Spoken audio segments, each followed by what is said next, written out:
We remain steadfast in our commitment in delivering local news that matters, stories that inspire, enriching the lives of Filipinos in the Philippines and across the globe. This is your GMA Regional TV. Buong puso para sa Pilipino.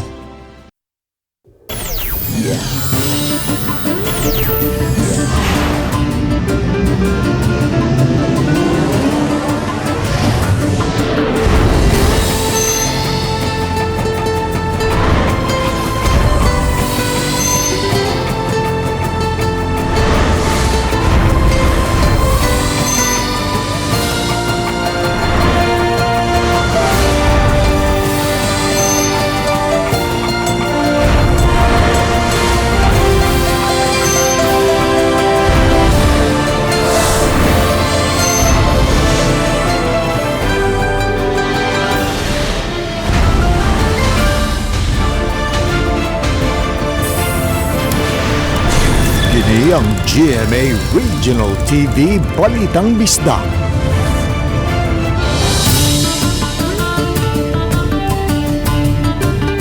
Maayong hapon, kini ang inyong GMA Regional TV Balitang Bisdak, ang bugtong kasaligan, kasandigan o kadangpan sa mga Bisaya. Ako si Alan Domingo. Nga maghatod sa labing dako og mga nagunang balita nga mahinungdanon sa Central ug Eastern Visayas.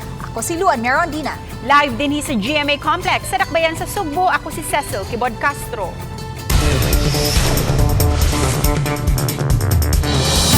Gihulagway sa Department of Health nga anana sa case for concern ang sitwasyon sa dengue dinhi sa Central Visayas. Kini gumikan sa padayong pagtaas sa mga kaso sa dengue nga nakakutlo na og mga kinabuhi. Nanawagan ang DOH sa katawhan sa pagpakabana o sa paglihok na aron mapugnan pa ang pagkatap sa naasong balatian. Ani ang report. Sa data sa Department of Health, gikan sa Enero 1 hangtod sa Mayo 28 niining tuiga, moabot na sa 4,623 dengue cases nga ilang natala nga mas taas og 431% itandi sa susamang period sa nakalabayng tuig. Nakatala usab og 38 nga namatay sa naasong sakit o 0.8% fatality rate itandi sa nanglabayng tuig. Naguna nga adunay daghang kaso sa dengue ang Dakbayan sa Sugbo. Gisundan sa Lapu-Lapu, Mandaue, Talisay City ug ang lungsod sa Minglanilla. Giklaro hinoon sa mga opisyal sa Department of Health nga wala pay dapit sa rehiyon nga nakasinati og outbreak. Mipasilaan sila nga ana-ana sa case for concern ang sitwasyon sa rehiyon nga kinahanglang mohimo na og mga lakang sa pagsumpo sa pagkuyanap sa dengue. If we don't do anything about it, is actually the epidemic year. So as early as now, we're seeing the rise in the number of cases. So it's high time that we become more vigilant. Our case fatality rate has been lowered compared to the previous 3 years. So if you can see, we have a target of case fatality rate in dengue of should be 1 and below. So we have achieved that so far. Samtang ipadayag ni Dr. Jaime Bernadas, ang direktor sa DOH-7, nga halos nang gawas ng mga tao nga maoy usa sa nakatampo sa pagsaka sa dengue. Gidasig sa DOH ang mga tao sa pagpa-check up dayon kung adunay gipamati sa lawas nga sama sa simptomas sa dengue nga pari-pareho ra usab sa ubang respiratory illness apil na ang COVID. Usa sa gitumbok hinungdan nganong ana ay nakalas sa balatian nga ulahi na kaayo gidala sa tambalanan ang pasyente ug nakalamay na ang sakit. Sa tinuod, ni gawas gid siya, nisaka gid ang atong mga kaso sa dengue. So busa double time sa dapat ang atong buhaton kay dili nato pod gusto nga ang ato pong mga tambalanan ma-overwhelm sa og dengue infections. Ang hugot nga pakigalayon sa mga lokal nga gamhanan ug ubang ahensya ang dakong matampo sa pagsumpo sa mga lamok nga nagdala og dengue. Sama sa massive anti-dengue campaign nga gihimo sa Cebu City, diin gibalay-balay nila ang mga sityo aron matultulan ang mga gipuy-an sa mga lamok o gipahigayon usab ang search and destroy. Apil sa gipatutukan karon sa Department of Health ang mga tunghaan diin nahibalik na ang limited face-to-face nga klase. Samtang gipadayag ni Dr. Salustiano Jimenez, ang direktor sa DepEd Region 7, nga hugot nilang gipatuman ang minimum health protocols, dili lang batok sa COVID, kundi apil na ang tanang mga balatian, labaw na sa tanan ang dengue. Reminding the learners, the teachers, the parents, the community as well to clean, no, ang sa mga schools, wag na mga stagnant water, kuan gyud siya. Kauban si Cleofer Lumayag, ako si Alan Domingo. Balitang Bisdak. Nagtap sa mga barangay syudad sa Mandawi ang barangay Basak kung gidaghanon sa dengue cases ang hisgutan. Maong tungod ini gingusgan ang mga lakang patok nining makamatay nga sakit. Ang detalye sa report ni Nico Serino. Sa health center sa Barangay Basak, Mandawi, naabtanamo kini mga personnel nga busy pag-andam sa ilang mga kagamitan. Bag-uhay ra sila nakadawat og dugang supplies gikan sa City Health alang sa anti-dengue drive. Labi na ang mga kemikal nga gamiton aron isambog sa mga nagpondo nga tubig nga kapuy-an og kapangitlugan sa mga lamok. May mga tarpaulins usab nga ilang ipangtaod sa mga strategic areas sa mga sitio. Kung gidaghanon sa mga kaso sa dengue ang hisgutan, ang Barangay Basak ang nag-una sa tanang 27 ka barangay sa syudad. Alarming jud. Okay, wa pa may kakuan karon pa man gibi ka nahitabo ngayon ani. Sa dato sa Basak sud ning tuiga, 23 ang confirmed dengue cases ug walay nakalas. Taas kaayo kini nga pagsaka itandi sa duhara nga natala sa miaging tuig. Mao nga mas gi-intensify pa ang mga lakang nga himuon sama nining paghingusog sa rekorida sa mga suok-suok nga parte sa barangay. Gamit sa mga health workers ang megaphone aron pag-awhag sa mga tao nga siguroong limpyo ang ilang palibot. Suroy mi house to house amo jud i-inform ang mga tao kay na may bangod nga di matiming nga namo usay magabihan mig inform sa mga tao nga ikuan amo jud i-megaphone. Mo nay gibuhat sa atong taga-health nga ipahimangno gid nila kanunay nga manlimpyo jud ta. Kinabangay jud ta para nga ang kaning dengue na to ma-control na to dili gini mo samot pa. Mintas nga wa pay nakalas. Uban ni Godfrey Relien, Nico Sereno. Balitang Bisdak. Duha ang nagpositibo sa gipahigayong kinalit nga drug test sa mga kawani sa Barangay Paho, Lapu-Lapu City. Samtang dulan sa 200 usab ka mga kawani sa Lapu-Lapu City Hall nga napakyas pagsumiter og urine samples. Atol sa gipahigayong surprise drug test sa miaging semana, pahatagon og notice to explain. Ani ang report. Sa 120 ka mga kawani sa Barangay Paho, duha kanila ang nagpositibo sa gipahigayong surprise drug test kagahapon. Matod ni Kapitan Lendel Bolyos, gihangop niya ang pagpahigayon og surprise drug test sa ilang barangay sa mga sakop sa close-up kay makahatag kini og katin-awan sa mga pagduda nga may mga kawani silang tigamitan o gidiling drogas. Hatag jud og termination ana. Undangon jud ako trabaho kay basta labi nang katoy gato random to nya mahibawan jud kung kuan di ko ganahan nga usa ka worker pa nga isip usa ka worker usa magud may ka modelo.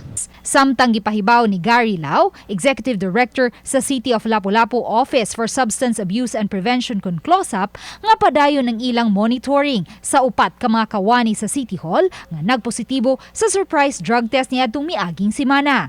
Kini samtang gipaabot pa ang resulta sa confirmatory test. Pagpahigayon nato sa atong monitoring ato siyang gipasubmit sa drug test found out to be positive gihapon. So ato lang giingnan that the 4 found out to be positive. I'm just waiting for the confirmatory test para unsa gyud decision sa mayor.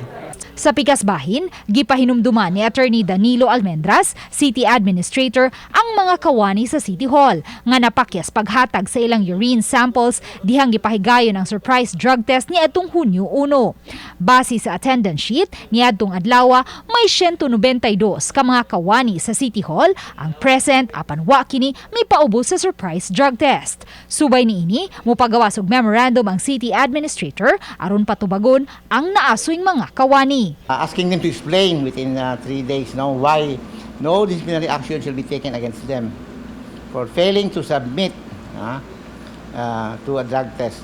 Uban ni Marlon Melgazo, Luan Merondina, Balitang Bisdak. Simulation exercises gipahigayon sa Lawaan 3 National High School isip rekisito sa pagpahigayon na sa limited face-to-face sa pag-abli sa klase sa Agosto. Si Femari Dumabok sa report.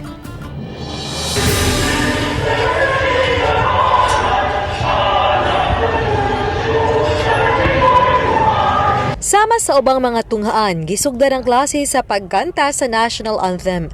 Aparang nakalahi, kay nipahimutang ang mga tinunan og mga magtutudlo sa dagayang dapit sa sud sa Lawaan 3 National High School. Sama na lang ni ubang mga tinunan nga naa sa hagdan, samtang nagpagayon sa pag-awit sa National Anthem og misunod gyud sa social distancing.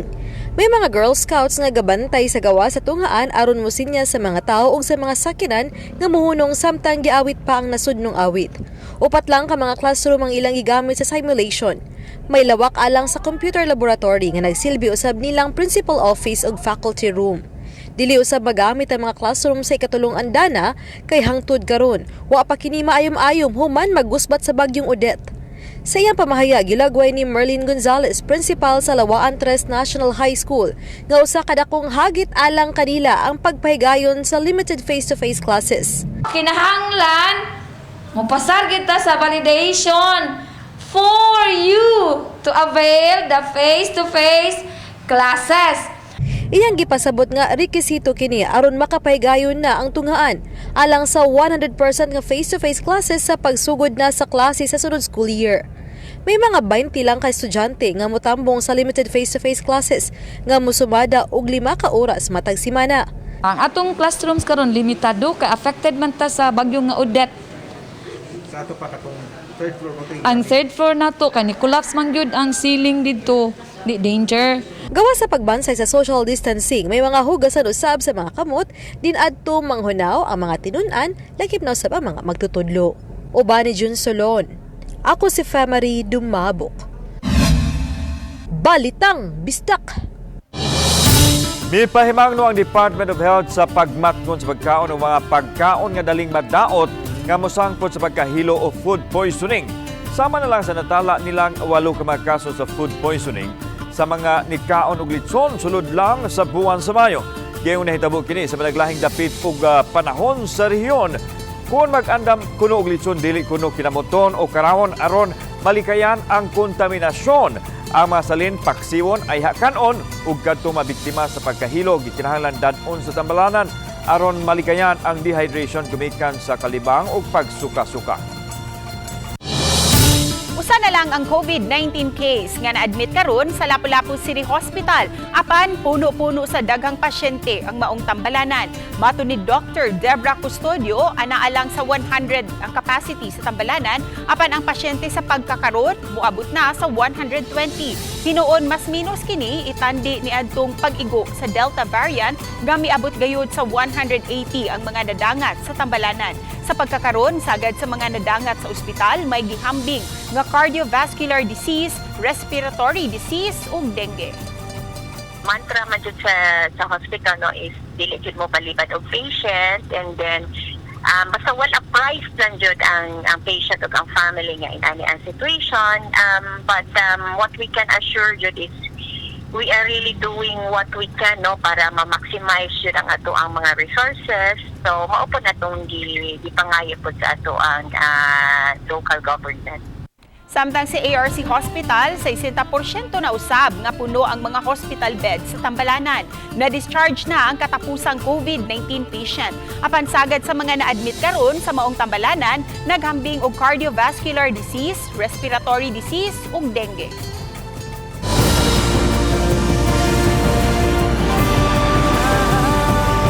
Kini ang GMA Regional TV Balitang Bisdak.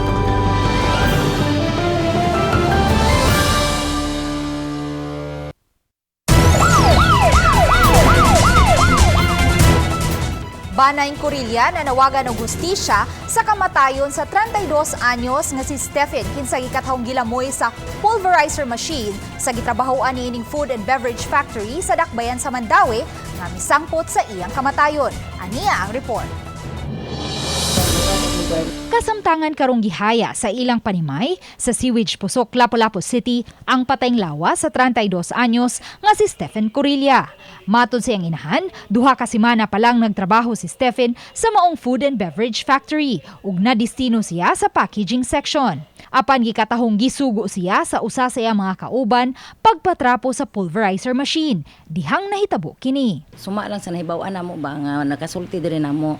Niagi lang ng akong anak ni adto sa CR. Nya pagbalik niya, gitagaan dayon siya og trapo kanang regular. Paghatag siya ng trapo, ni lakaw dayon. Tapos siyempre naglimpyo akong anak dito. Kay gisugo man kay 2 weeks pa man siya. Di tuman gid siya. Unya pagkahuman ana, nahibong naman lang nga samantalang galimpyo dito gatuwad-tuwad ang akong anak. Nay nag-on kuno sa kwan sa machine. Di siyempre gigaling akong anak dito, ma'am. Pero ting sakita gyud ma'am, unay di namo gid madawat.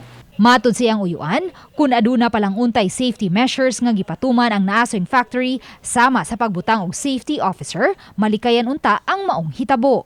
Either gisugo siya, wala ta kay balot, gituyo ang pag-on sa machine or disgrasya nga wala siya may bawi nga naa siya diha. Pero dapat ang company mamis na agi na siya kuan, di ba naman ay mga safety officer ang company. Bisan pagkuan naman ay mga orientation regarding sa safety, labi na kung critical lang usa ka area dapat dili gid siya ingon nga i-assign nimo ng usa ka tawo din ang dili siya knowledgeable din na pita. Pasado 1:00 sa Hunyo 2 sa hapon, nahitabo ang insidente, apan gipahibaw sila sa nahitabo kang Stephen 5:00 na sa hapon. Ang mga kauban na sa trabaho ang nagdaka niya sa tambalanan, diin gideklarar kini nga dead on arrival. Hangtod karon, wala pay tabang o baka opisyal nga pahibaw nga nadawat gikan sa naasoing kompanya. Ang agency lang ang miabaga sa gastuhan sa pagpahiluna sa patayng lawas ni Stephen. Gusto na mo justice sa among anak. Kay ma'am, kung kakita pa lang ka ma'am si Sura sa akong anak ma'am. Bisag kinsa nga tawo maluoy gid ma'am kay diri wala na ni tanan, wala na. Ang diri niya tanan wala na ang mga kamot niya, wala na yung mga unod til niya, wala na yung mga unod nagbaliko na tanan. Ang diri niya man dugmok na ma'am. Kay niingon ang mga kauban niya sa trabaho nga kung mga 1 minute pa kuno nga wala gi-off ang machine, napulbo among anak. Nailo ni Stephen ang iyang asawa ug ang 3 ka mga anak nga nanag-edad og 12, 7 ug 5 anyos. Plano unta niyang mga apply og trabaho sa Japan ug ang sweldo niya sa mong factory ang gamito niya sa pag-asikaso sa mga rekisito sa pagpanrabaho abroad. Apan nahanaw ang tanan, human lang sa kalit nga hitabo. Sa Basak Police Station sa Mandaue naabta namo ang amahan nga si Bonifacio Corilla. Miadto siya aron mangayo og kopya sa police blotter sa nahitabo sa iyang anak nga si Stephen, kinsa namatay sud sa pulverizing machine sa gitrabahuan niini nga kompanya. Matod sa amahan, gamito nila ang blotter kay magpakitabang sab sila sa ubang ahensya aron mapaspasan ang investigasyon. Hindi na ako mabiyan akong bata ako gina para palaman ang investigasyon. Dili makatuo ang amahan sa nadangatan sa iyang anak. Sakit para sa mga. Nahitabo sa akong anak, di mo madawat ng pagkabutan sa akong anak. Samtang nakasugat og kalisdanan ang mga pulis sa ilang pag-imbestigar sa hitabo. Sukad sa pagkamatay ni Corilla niadtong Biyernes, makadaghang higayon na sila nga nangadto sa planta sa barangay Tabok. Dito na may ganihan niya, wala gapon may kasod. Ikapila na to niyo pag-adto? Kaupat ka, 5 naman. Wala yung may kasod yun. Pasabot sa investigador, padayon sila nga makik-alayon sa kumpanya aron makuha ang ilang habig sa insidente. Wala yun. Mingon sila nga, di sila mo issue o kanya, wala ila dagko. Mora isulti nila niya. Di sila mo kung kinsay nahitabo yung nga to. Giadto namo ang ilang planta sa barangay Tabok, apan matod sa gwardya, walay makahatag og statement. Padayon pasab nga gipaningkamutan sa GMA Regional TV nga makuha ang habig sa Food and Beverage Company. Sa opisyal nga pamahayag nga gipadala nila sa GMA Regional TV karong hapon, gikasubo sa Universal Robina Corporation ang kamatayon sa usa sa ilang third-party workers. Gumikan kini sa usa ka insidente sa trabahoan nga padayon karon nilang gisusi. Misaad ang kompanya nga mukooperar sa mga otoridad sa investigasyon nga gihimo. Mipadangat na ang URC sa ilang pangaliya ug pahasubo sa pamilya sa nakalas. Pinaagi sa ahensya, gingong nakig-alayo na sila sa pamilya aron muhatag og assistance human sa hitabo. Nico Sereno, Luan Marondina, Balitang Bisdak. Upat ka mga kaso sa dengue natala sa barangay Lawaan 3. Samtang opisyal sa barangay may hulagway ni ini nga alarming na. Si Femari Dumabok sa report. Sa miaging Enero o Pebrero, nakatala lang ang Barangay Lawaan 3 ug upat ka mga kaso sa dengue. Duha kanila nag-edad og 5 anyos, usa ang 7 anyos, samtang usa ang 15 anyos. Alang kang Kapitan Frederick Marababol sa Barangay Lawaan 3, ang ngayon ng kabalakan ng upat ka mga kaso sa dengue sa iyang barangay. Gusto ta siyang makapaygayon og kaugalingong misting operations apan giawhag sa Department of Health nga itugyan lang kini sa Talisay City Health Office nga maoy nasayod sa saktong pamaagi kay mo gamit man kini og mga kemikal. Kudugay na ko sig request ngadto kanang chemical lang unta kanamo koy para kuan pero ingong magsulti sa DOH nga dapat sila gid kay sila magikibaw kuno sa unsaon og timpla. Gipadayag ni Marababol nga dili siya gustong magpaabot nga may makalas tungod sa dengue sa ilang barangay. Gawa sa mga dapit nga gipuy-an nga may nagka-dengue na, gusto niyang ilakip sa misting operation ang tanang suksok sa barangay nga may nagpundo nga tubig o mga tanom-tanom nga posibleng itluganan sa mga lamok.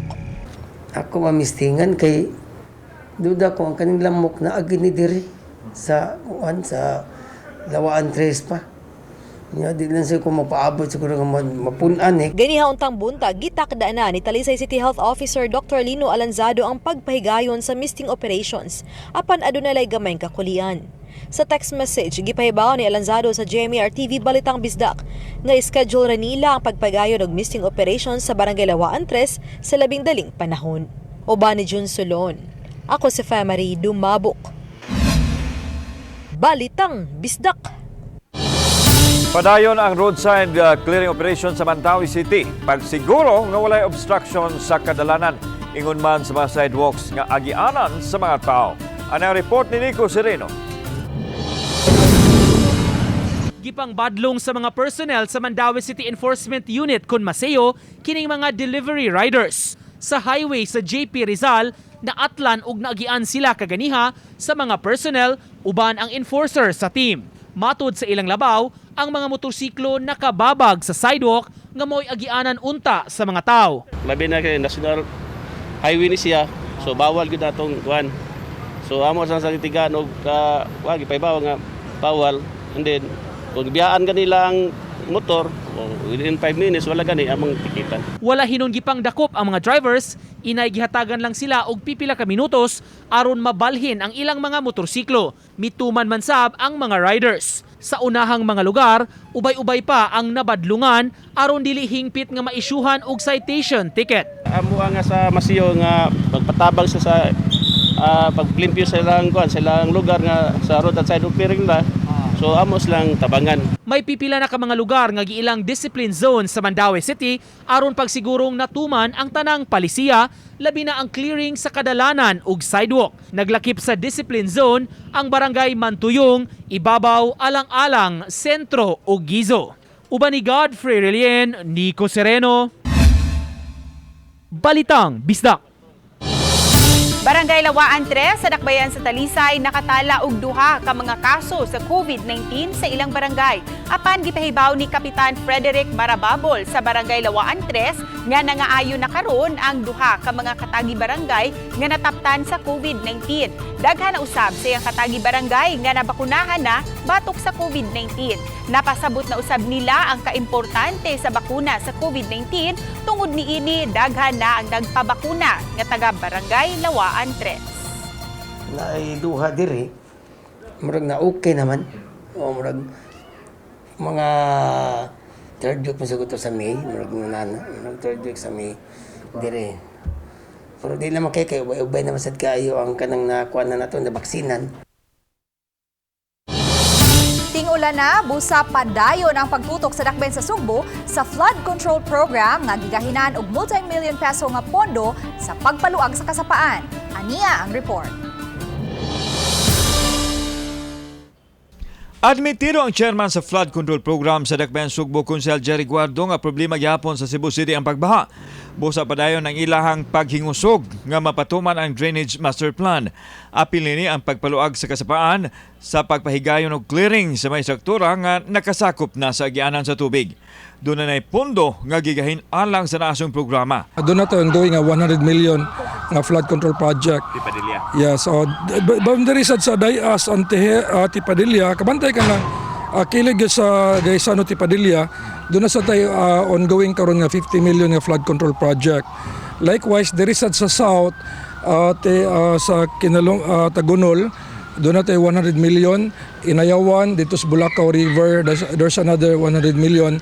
Samtang gitugan ni Konsehal Guardo nga adunay mga mulupyo nga mapiktuhan sa programa, apan dunay giandam ang city government nga kapahilunaan kanila pinaagi sa relocation o hatagan og financial assistance nga magamit sa pagbalhin. Ang kini nga pamaagi gipatuman na kaniadto sa mga tao nga napiktuhan sa clearing operation sa mga sapa sa dakbayan sa Sugbo. We offer for those partially damaged nga mga structure, we offer them financial assistance nga worth 35,000 per structure owner.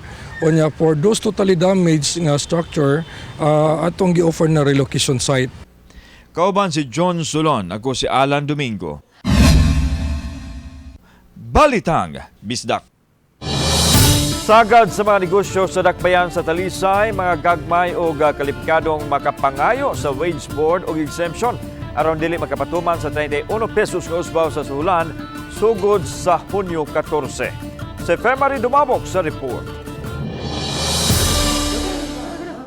Gipaybaw ni Attorney Vita Mendoza Balani, OIC Secretary sa Regional Tripartite Wages and Productivity Board kon RTWPB7 nga ang mga negosyo nga may mga kawani nga dili mosubra sa napo mamahimong makapangayo exemption sa wage board aron dili makapatuman sa 31 pesos nga usbaw sa suhulan matag adlaw. Laing rekisito mao ang audited financial statement nga nagtataw nga naalkansi kini sud sa duha ka tuig. Gipasabot ni Cyril Velasco, presidente sa City of Talisay Chamber of Commerce, Trade and Industry, na sagad sa kauban niyang mga negosyante sa dakbayan sa Talisay, kwalipikado man nga mo-apply sa exemption. Apan, posible sa usa sa mga masangitan mao ang audited financial statement nga pangayoon sa wage board. Kung na kay napo ka empleyado, i-times mo 31 na, that's 310 pesos every day na increase mo. You times that to 26 days, that's only 8,000 pesos. Apan alang kang Velasco, musumada lang sa 8,000 pesos ang kritibuk ang uminto sa 31 pesos nga usbaw sa suhulan sa matag kawani, alang sa gamayng kumpanya nga may napo nga mga kawani. Sa iyang banabana, way negosyante nga magpadayon sa iyang patigayon kung ang iyang ginansya moabot lang sa 8,000 pesos matag buwan. Murag, imposible pa kayo una-unaon na musirado na lang kag negosyo kay tungod ang na-increase na 8,000. There's many other ways no maka-increase ta, mo-cover ta, maka-compensate sa cost, no. Laing gipasabot ni Velasco nga mobalik ra gyapon kanila nga mga negosyante kun hatagan og guminto sa suhulan ng ilang mga kawani.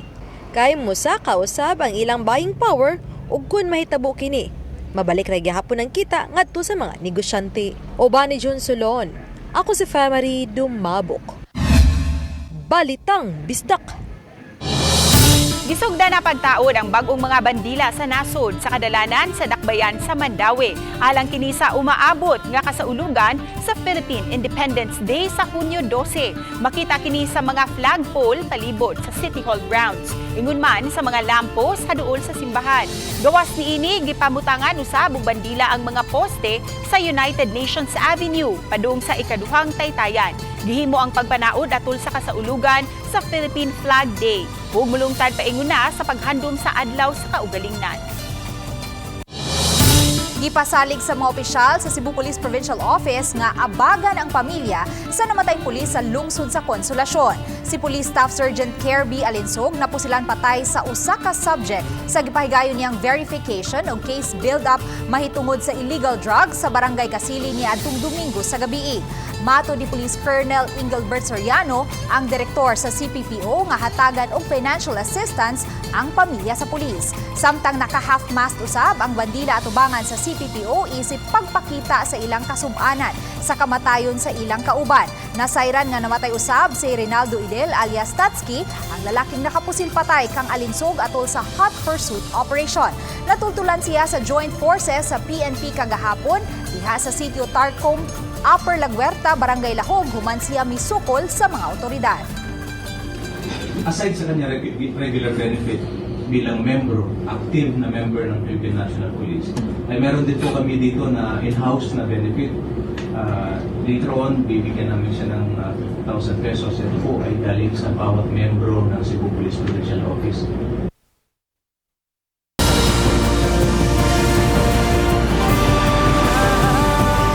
Kini ang GMA Regional TV Balitang Bisdak.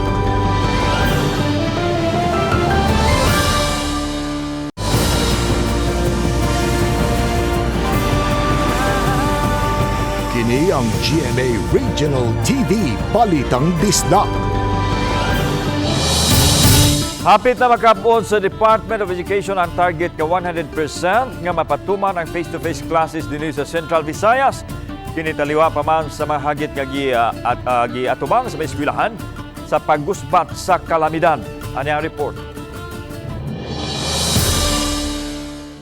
Matod ni Dr. Salustiano Jimenez, ang Regional Director sa DepEd Region 7, nga nana sa 75 ngadto sa 80% sa mga eskwelahan ang nahatagan og safety seals. Kini sila ang natugutan nga makapahigayon og limited face-to-face classes nunut usab sa pag-ubos na sa COVID restriction. Una nang gimando sa DepEd National Office nga ipatuman ang limited face-to-face sa tanang mga tunghaan sa dili pa mahuman ang tuig tingtungha. Hapsayra ang pagpahigayon sa limited face-to-face classes.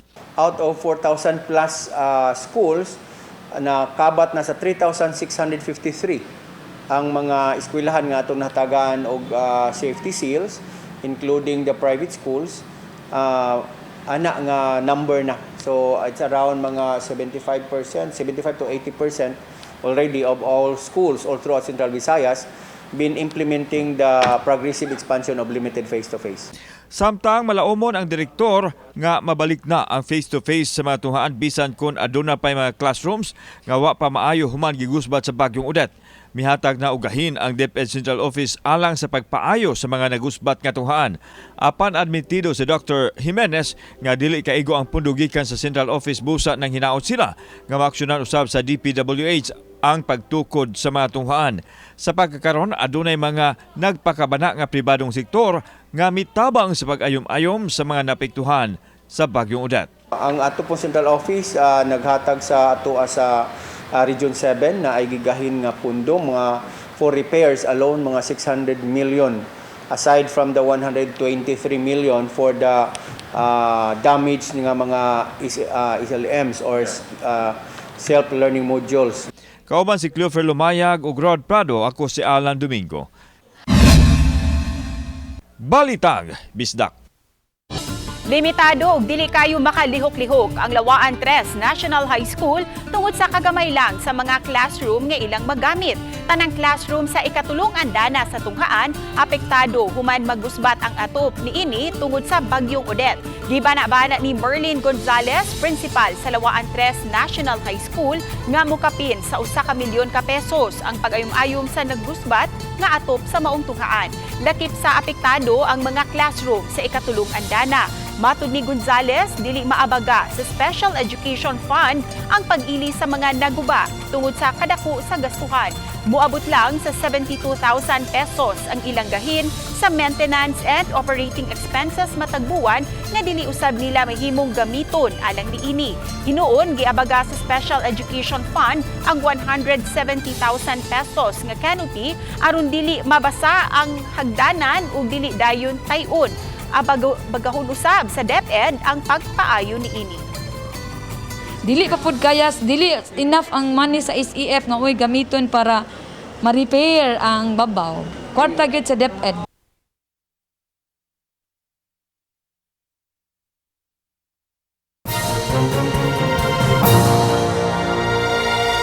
Kini atong latest weather update Tuesday, June 7, 2022. Ang ridge or extension ng high pressure area ang padayong nakaapekto sa may silangan bahin sa lalawigan sa Luzon. Ang weather conditions sa tibuok Visayas, Palawan, kasamang Kalayaan Islands ug ang Occidental Mindoro makasinati generally fair weather or init na panahon Gawas ini na mga patak-patak na mga pag-uwan o kini mga localized na mga pagpanugdog og kilat. Padayon ta mag-monitor sa tamag-i-issue ng mga thunderstorm advisories. Na ay forecast maximum heat index na mo range sa 39 to 41 degrees Celsius ug under kini sa extreme caution na category. Para sa itong mga dugang detalye, bisitaha itong mga official social media accounts. Kini si Jomar Eclarino gikan diri sa DOST Pag-asa Mactan, maayong adlaw ug mag-amping tangtanan. Gihinay-hinay na og ayom-ayom ang Talisay City Hall nga nagusbat sa bagyong Odette. Hinuon sa pagsulod sa Mayor's Office, nagpabilin pa ang nagusbat nga kisame ug wala pa masugdi. Gipasabot ni Mayor Samsam Gulyas nga gianam-anam ra niya pagpatrabaho ang mga nanggubang bahin sa City Hall.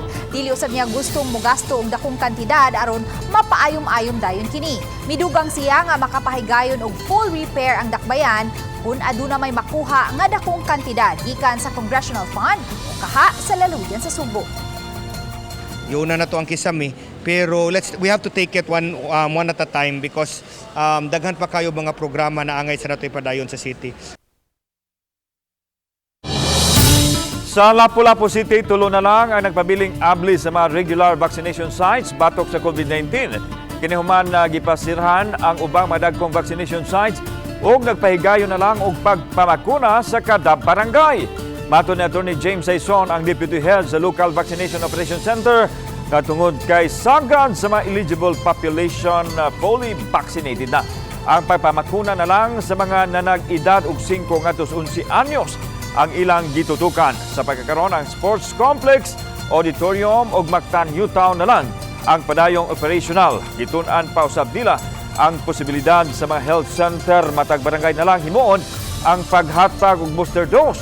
Apan dakong konsiderasyon nga ilang gitanaw mao ang storage area sa COVID-19 vaccines kung sa barangay health centers na kini pagahimuon.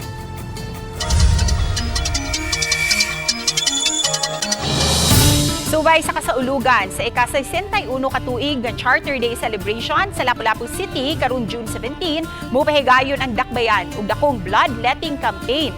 Ipahigayon kini sa Hopes Dome sa June 17 sa hapon.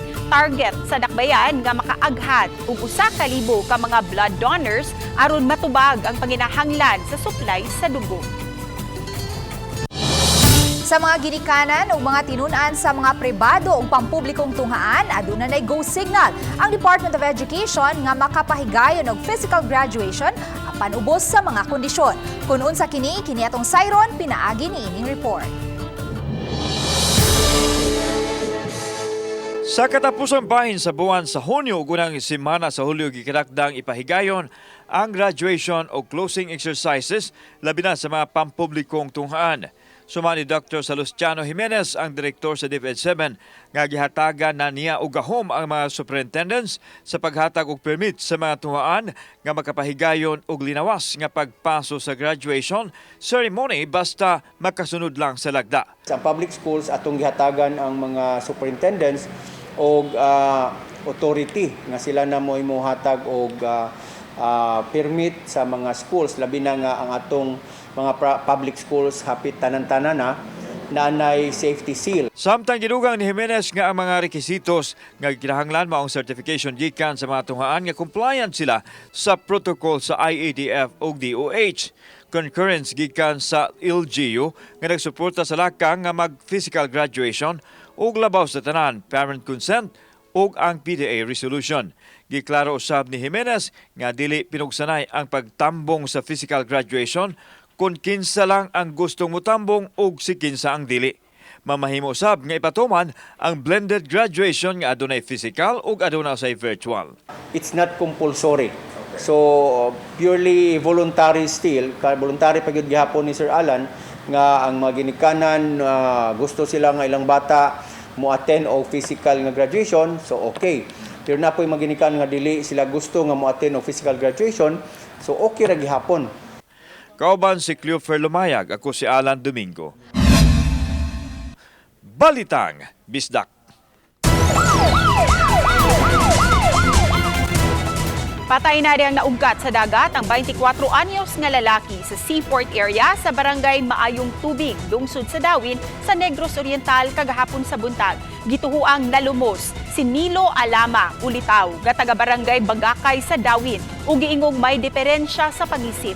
Matud ni Police Master Sergeant Chali De Luna, investigador sa Dawin Police Station, nga si Nilo gikuyok sa pamilya sa ilang beach party ni atong Domingo. Apan nabuwag sa grupo ang Ulitaw. Sa pagtuo nga naguna kini pauli, na mauli usab ang pamilya nga wa si Nilo. Apan pag-abot nila sa balay, diha na naalarma ang baneng Alama kay wa nila igkita si Nilo. Diha nagpatabang ang pamilya nga pangitaon kini, apan tungod kay gabi na, pagkalunis na gipahigayon ang search operation. Ang patayng lawas ni Nilo Alama na ugkat sa mga freelance divers sa lugar. Gisalikway usab sa kapulisan ang anggulo nga adunay foul play sa nahitabo sa Ulitaw. According sa kumayunan sa niya, lubog na siya sa area sa may around 35.3 meters. Miabot na sa 70% ang vaccination rate batok sa COVID-19 dinhi sa Central Visayas. Apan dili pa gihapon kini maisip nga nakaangkon na ang rehiyon sa herd immunity. Gipasabot sa mga opisyal sa Department of Health nga adunay mga factor nga gikonsiderar. Gitinguha sa Department of Health official nga hingpit nga maproteksyonan dili lang ang mga senior citizens ug health workers kundi apil na ang pediatric population. Gihimugatan usab ni Dr. Jaime Bernadas nga kinahanglan ang pagpabakuna sa mga tao. Ilabi na ang pagpaturok sa booster shot aron sigurado nga dili muhuyang ang epekto sa bakuna. Daghang salamat sa mga kapuso nato apil na nga nasa gawa sa nasod nga nakisayod sa mga dagko ug mga nagunang balita sa rehiyon. Ako si Luan Merondina. Ugikan din sa Central ug Eastern Visayas, ako si Cecil Kibod Castro. Ang inyong balita, ang among balita kay matag lokal nga balita mahinungdanon. Kini ang inyong GMA Regional TV Balita Bisdak buong puso para sa Pilipino. Ako si Alan Domingo, may hapon mga kapuso.